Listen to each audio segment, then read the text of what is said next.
Hi everyone, welcome back to my channel. Today I thought I'd film a bit of a chatty video to answer a question that I've been getting a lot lately, and that is how I'm coping with 3. I think pictures and videos of Jackson have made a few of you broody as well, and some of you have been asking how I'm getting on, how I'm coping, and wondering if you could cope with 3. I think that's what's happening. So I thought I'd just answer it in this video. So I'll just start out by saying so many people have told me, and I actually watched videos on YouTube of people saying that the hardest transition for them was going from having 2 children to 3 children. Now for me, I don't feel that. I feel that my hardest transition so far has been going from having no children to 1 child. When I had Fraser, that was the hardest change for me because I kind of went from having a life, going out all the time, socializing, having a full-on job, and just having loads of me and Matt time, to not like losing my life, but just everything changed. I wasn't working anymore. I had a different group of friends because I was sort of trying to find like some mummy friends. You have to stay in a lot more. You have to find a routine. Everything sort of was like stripped away in a way for the good, but I found that the hardest. With so many of you comment, you know, I've got a 3-week-old baby, how are you out of the house? I look like a zombie, blah, blah, blah. Well, with my first, I was the exact same. I was not leaving the house. I was struggling. I was not putting on makeup all day long. I couldn't get out of the house. I found it really hard with my first. With my subsequent babies of Caleb and Jackson, I found it completely different because I'm already in that routine. So when Caleb came along, yes, it was double the work, but I was already in a routine. We were already doing bath time at 6 and bedtime by 7. And same with Jackson, they just sort of slip into this routine. So for me, going from 0 to 1 was much harder than going from 2 to 3. I think you're already in it. You're already in the baby world. I'm actually finding it absolutely fine at the moment, but bear in mind Jackson is only 10 weeks old, so he's not moving yet, he's not eating yet, he's not doing much yet. So I'm sure that will maybe be different when he's running around. When he's 1 and I have a 3-year-old and a 6-year-old, that might be harder. But he 1 is a very good baby, so that probably really helps. But also I think my age gap helps. Each of my boys are nearly 3 years apart, so when 1 child reaches the age of 2, then we would start trying again. By the time I have another baby, the first baby is always in a big boy bed, potty trained, feeding themselves, getting a bit more self-sufficient. We planned the age gap that we have mostly due to the government grant you get for nursery. Because I am a working mum, we didn't want to have 2 in full paid nursery at the same time. We wouldn't have been able to afford it. We also just weren't ready to have another baby until 1 reached the age of 2, because the first year is so full on, isn't it? There's so many milestones that you're doing, and you're kind of getting your body back, and you're just getting back to yourself. I kind of scraped through the first year, and then in their second year, it was a year that I just really enjoyed, when I was going to lots of classes with each one of them and having lots of one-on-one time with them. And then when they reached the age of about 2, then we both were kind of like, right,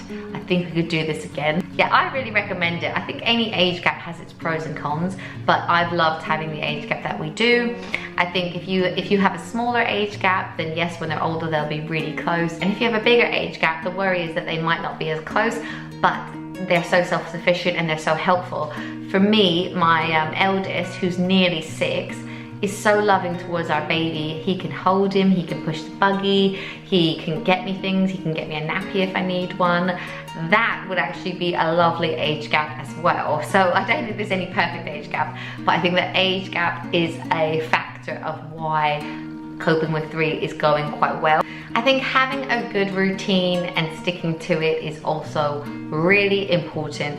I love a routine, not only for my children, but also for my own sanity. I like to know what's going on, and I like to know that by 7 o'clock or 8 o'clock, they will all be down and I will be able to have some time to myself, to work, or to go on online shopping or something like that. Yeah, also my eldest is at school every working day, so that obviously helps. And then my middle son goes to nursery 2 days a week now. So there's 2 days that I get just with my baby, which is lovely. But obviously it is full on. There are points in the day when all 3 of them want me.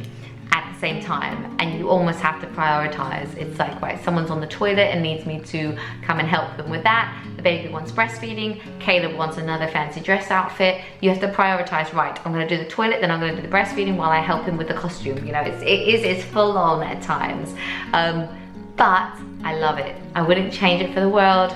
I've always wanted a big family. I imagine myself when the boys are older, having lots of people around at Christmas, them all bringing their girlfriends, and it being like a really busy household. And I think if you don't feel done, if you really don't feel done, I don't think you are done. Me and Matt always said we wanted 3 children, but definitely after we had our second son, we both didn't feel done. We both said we didn't want it to be our last child. And I think if you have that like yearning inside you, then if you're able to go ahead and do it, it's something you should do, because you might always have that feeling. Obviously, yes, you have to be sensible financially and all of that stuff. I heard loads of horror stories, and when I told people I was having a third, lots of people were like, are you crazy? But actually, I'm in it, and yes, we have our good days and we have our bad days, but I absolutely love it. I'm really lucky that I have a supportive husband who could help me with school runs and things like that. But I absolutely love it, and I wouldn't change it for the world. Don't obviously go into it naively being like, Emily told me it would be fine. I'm not saying that. I'm saying it's hard work, but it's worth it. I think trying to be as calm as possible and as patient as possible obviously helps. Having a sense of humor as well is essential in our house, because there were lots of times where I probably could have cried but have laughed instead, if you know what I mean. So I think you do have to definitely be able to like chill. You cannot be OCD. There is going to be a lot of mess. I like to have a clean house, but I've kind of given up now that we have 3 kids. I think it's fine. In 10 years, I'll get like my show home back. But until then, we're just gonna have to expect that yes, there is gonna be pen on a wall. There is gonna be food on the floor. It is gonna be a bit messy. We have 3 kids under 5. Yeah, anyway, I hope this video wasn't too like babbly and chatty for you. I hope you got something from it and enjoyed it.